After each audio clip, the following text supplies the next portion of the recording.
আসসালামু আলাইকুম প্রিয় দর্শক। আজ থেকে প্রায় ২ থেকে ২.৫ মাস আগে আমি এই গাছটাকে রোপণ করেছিলাম বনসাই তৈরি করার জন্য।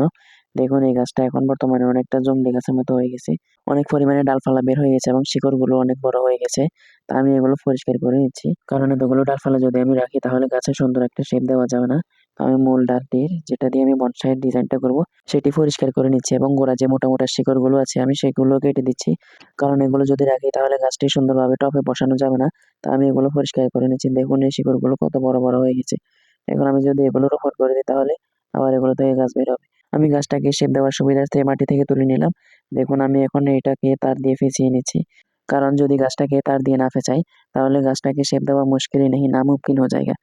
তো আমি তার দিয়ে পেঁচিয়ে এখন আমি আমার কাঙ্ক্ষিত শেপটি দিয়ে দিচ্ছি। অবশ্যই আপনারা বুঝতে পারবেন, যারা বনসাই এক্সপার্ট তারা বুঝতে পারবেন। দেখতে, দেখতে আমার শেপ দেওয়া শেষ। দেখুন এটা হলো এই গাছটির ফাইনাল লুক। এখন আমি গাছটিকে আবার টবে রোপণ করে দেব। রোপণ করার পর গোড়ায় আরো মাটি দিয়ে দেব যাতে নতুন করে আরো শিকড় বের হয়। ভিডিওটি ভালো লাগলে অবশ্যই চ্যানেলটিকে সাবস্ক্রাইব এবং লাইক করে পাশে থাকবেন।